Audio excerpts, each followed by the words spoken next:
Hoje eu falarei sobre construtos importantes em cuidados paliativos, funcionalidade, independência e autonomia. Eu sou a Janaína Nascimento, terapeuta ocupacional, e faço parte do projeto Conhecimentos, Habilidades e Atitudes em Cuidados Paliativos, uma proposta do nosso chá paliativista. Quais são os objetivos desta aula? Primeiro, explorar os conceitos de funcionalidade, independência e autonomia. Depois, discutir a importância desses conceitos para a prática em cuidados paliativos. A primeira questão importante é esclarecer o que é uma doença que ameaça a continuidade da vida.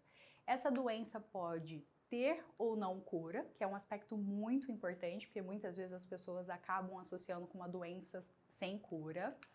E um segundo aspecto, que é uma condição de saúde com risco de mortalidade que pode impactar negativamente a qualidade de vida e funcionalidade e ou gerar sobrecarga de sintomas, intensidade de tratamento e estresse do cuidador.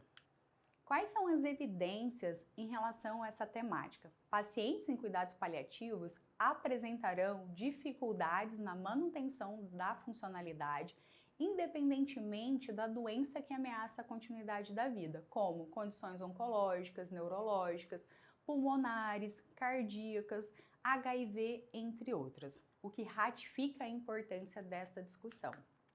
Neste gráfico temos uma associação entre a funcionalidade e o tempo da doença.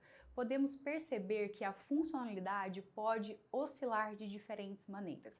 Nessa demarcação a qual eu fiz, podemos perceber que o paciente tem um declínio da sua capacidade funcional e depois uma recuperação dessa funcionalidade. O que esse gráfico traz de informação?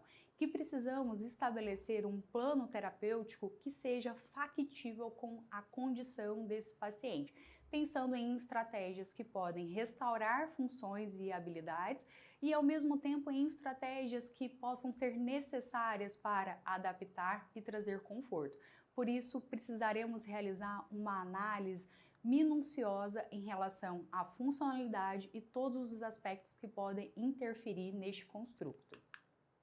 E o que é funcionalidade?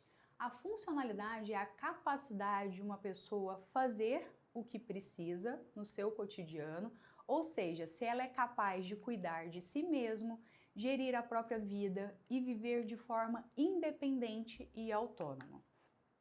Indica os aspectos positivos da interação entre um indivíduo com uma determinada condição de saúde e seus fatores contextuais, fatores ambientais e pessoais. A funcionalidade trará diversas informações para o profissional de saúde. Dentre essas informações, podemos destacar o momento na evolução da doença, o prognóstico, a qualidade de vida, tendo em vista que tem uma relação entre a funcionalidade e a qualidade de vida desses pacientes que são acompanhados e de seus familiares, a sobrecarga do cuidador e a demanda econômica de cuidado do paciente. E qual é a diferença entre autonomia e independência? São sinônimos? Muitas vezes as pessoas fazem confusão em relação a esses dois aspectos, mas precisamos diferenciá-los. A independência está relacionada à capacidade de fazer o que a pessoa precisa ou deseja, com pouca ou nenhuma necessidade de ajuda de terceiros.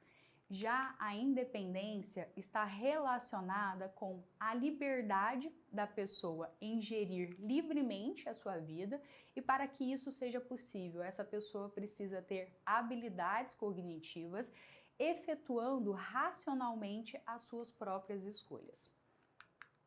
Eu trouxe alguns exemplos para que possamos discutir essas diferenças. Esse primeiro exemplo, eu trago uma situação de uma paciente dependente, mas com autonomia preservada. Imagine uma pessoa com uma doença neurológica que não consegue realizar atividades como vestir-se, tomar banho ou cozinhar sozinha e, portanto, depende de um cuidador para ajudar nessas atividades. É uma pessoa dependente. Porém, essa pessoa ainda tem a autonomia preservada. O que significa isso? Ela é capaz de tomar decisões sobre quais as atividades ela deseja desempenhar, como ela quer viver, com quem e onde, de acordo com o que essa pessoa acredita que é importante para ela. Então, nós temos nessa situação uma pessoa que é dependente para suas atividades de vida diária, instrumentais, mas com a sua autonomia preservada. Nessa segunda situação, eu tenho uma paciente que é independente para as atividades cotidianas, mas sem autonomia preservada. Imagine uma pessoa idosa capaz de realizar atividades como vestir-se, tomar banho e fazer refeições sozinha, ou seja, ela é independente.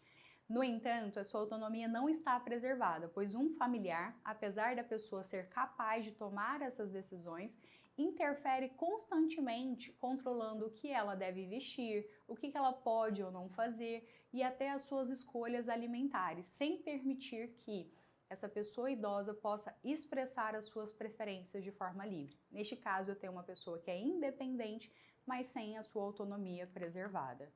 E o que é importante dessa avaliação? A partir do momento que o profissional identificar uma dificuldade na funcionalidade, na autonomia, precisaremos pensar em estratégias que são factíveis e alinhadas com a reabilitação paliativa. Quais são as premissas da reabilitação paliativa? Primeiro, é uma abordagem centrada na pessoa. Então, vamos definir metas que permitam aos pacientes participar de atividades que são prioritárias e importantes para eles. Segundo, foco na função, otimizar a capacidade das pessoas de funcionar de forma ampla, incluindo atividades como movimentar-se, comer, apreciar a comida e se comunicar com os outros. E terceiro, pensar na instrumentalização deste paciente e da sua família para que eles possam ter informações e suporte necessário para que possam tomar as suas decisões, preservar a sua autonomia e dignidade.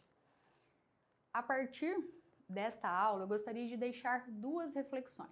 A primeira reflexão é que os cuidados paliativos devem ser integrados em toda a trajetória do paciente, e a segunda, que a reabilitação paliativa deve ser integrada em todas as fases, inclusive da finitude. Muito obrigada!